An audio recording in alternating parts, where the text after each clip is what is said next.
trader dans le range. Donc le marché, la plupart du temps, il est dans un range, une sorte de consolidation. D'accord, le marché il est plus souvent dans un range que dans une tendance haussière ou baissière. Donc il faut savoir quand même trader quand le marché est dans un range. Sinon on peut louper pas mal d'opportunités et attendre qu'il y ait une tendance, ça peut être long. Ou alors à ce moment-là il faut passer sur d'autres paires de devises. Mais voilà, donc la plupart du temps le marché est dans un range. Et pour trader dans le range, il y a juste certaines petites choses à savoir. Donc en gros, vous allez déterminer le point le plus haut et le point le plus bas du range. D'accord, donc vous pouvez utiliser votre Fibonacci après pour déterminer la moitié du range. Comme j'ai marqué la moitié du range, c'est souvent un support ou une résistance qui est très très forte. Donc vous allez repérer le haut du range, le bas du range, et grâce au Fibonacci, vous allez déterminer le mi-chemin entre le haut et le bas du range. D'accord. Donc il y a une statistique qui est que 70%, dans 70% des cas, vous allez avoir un renversement et un respect du haut ou du bas du range. D'accord. Donc quand le prix arrive tout en haut du range ou tout en bas du range, vous avez la plupart du temps une forte probabilité de renversement. Ok. Donc 70% du temps, donc ça veut bien dire que dans 30% des cas, vous allez avoir un range qui va être cassé, le prix va dépasser, mais souvent, même si le prix dépasse un peu, il va revenir après dans un range. D'accord. Donc c'est important de savoir toujours à quel niveau vous êtes dans le range pour vraiment connaître vos meilleures probabilités de trade par rapport au range. Donc là dans le schéma, comme vous pouvez voir, donc vous avez le haut du range déterminé par les pointillés rouges et le bas du range également. Et en général, donc à la moitié du range, donc au milieu, vous allez avoir donc une sorte de support résistance psychologique. Et vous allez voir que c'est une zone sensible où le prix rebondit au niveau de la moitié du range. D'accord. Donc repérez bien le haut, le bas du range. Regardez où vous êtes au niveau du range et vous allez voir que des opportunités de renversement plutôt fiables, vous allez les chercher au niveau du haut ou du bas du range. D'accord. Vous n'allez pas chercher de renversement n'importe où dans le range, mais vous allez miser sur ces fortes probabilités en attendant d'être en haut du range ou en bas du range. Après, quand le prix est au milieu du range, vous allez regarder la réaction du prix, d'accord, si ça rebondit tel un support ou si ça rebondit tel une résistance, et ça va vous donner des indices pour savoir comment trader avec une meilleure probabilité.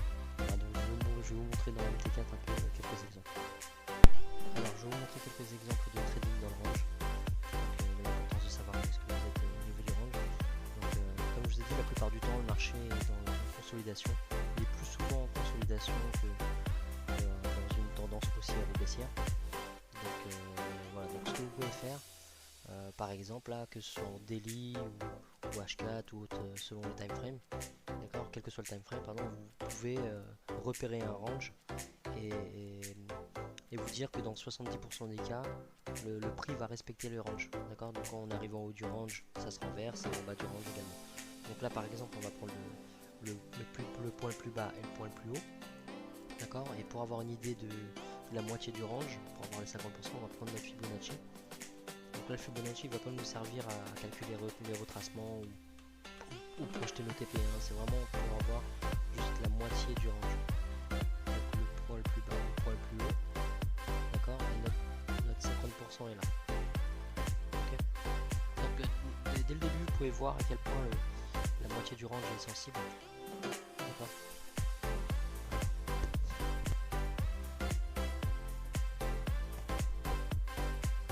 Donc là, vous avez le bas du range, ici le haut du range. D'accord. Et au fur et à mesure qu'on avance, on voit que le prix rebondit sur cette moitié du range. Donc comme je vous ai dit, c'est un support psychologique très important. Et donc vous voyez le prix, quand il chute, où est-ce qu'il va? Il va au niveau du bas du range. D'accord, le bas que l'on a fixé ici, regardez bien, il vient piquer le bas du range et se renverse. D'accord. et la moitié du range qui servait de support ici sert de résistance ici. Donc, vous voyez, c'est bien une zone sensible. La moitié du range est bien une zone très sensible. Donc voilà pourquoi c'est important de savoir où vous êtes au niveau du range. Quand vous êtes à la moitié du range, vous pouvez suspecter une sorte de renversement à partir du fait que la moitié du range va servir de support ou de résistance. Pareil en haut du range, donc vous pouvez suspecter une grosse résistance, et en bas du range vous pouvez suspecter un support. Vous voyez, résistance, on redescend et une fois de plus un support. Et donc là on remonte au niveau du range et ça sert encore au niveau de la moitié du range, ça sert encore de résistance. Donc là on dépasse un petit peu, mais on redescend tout de suite et on rebondit encore au niveau du bas du range. Donc là vous voyez, je suis en daily et donc on a commencé en 2010, là on est en 2011 et vous voyez en 2012, et pendant des années donc le prix a respecté ce range. Regardez, ça rebondit. Là encore une zone sensible, le prix tourne autour de la moitié du range.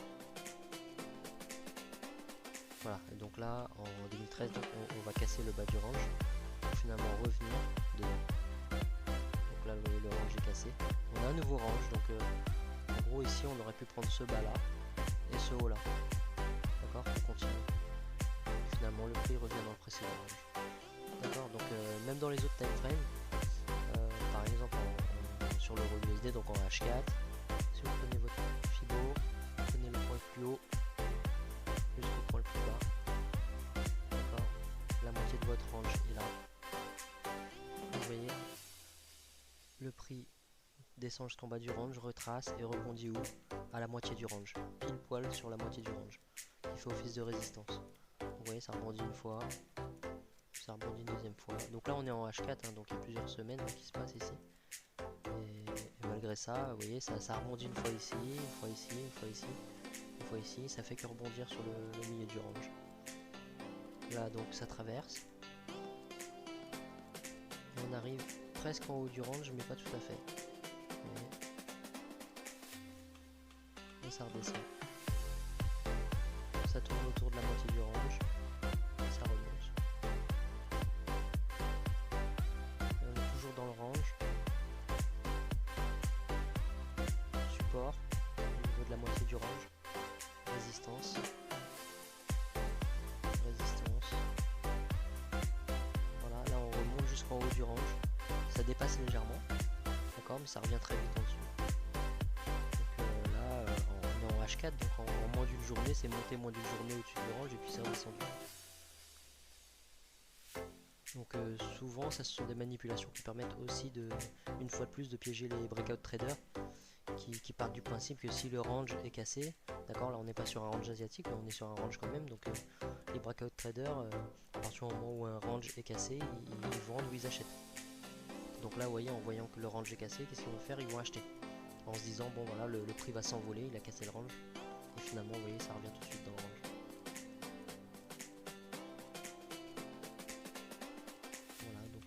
Là on est toujours dans le range, on s'approche du haut du range, puis renversement. Support au niveau de la moitié du range. On casse la moitié du range, résistance. Voilà, le prix descend sans aller jusqu'au bas du range, mais vous voyez, renversement tout de suite. C'est brutal, ce genre de gros mouvements, ce sont forcément les banques. Résistance au niveau de la moitié du range, vous voyez, le prix a grimpé énormément et a rebondi sur la moitié du range. Voilà. Vous voyez, là la moitié du range sert vraiment de résistance, hein. Vous voyez que le prix ne dépasse pas. Vraiment ça rebondit à chaque fois que le prix monte et arrive au 50%, donc à la moitié du range, le prix s'inverse. Là on a une cassure de la moitié du range. Et quand le prix revient, vous voyez, ça rebondit,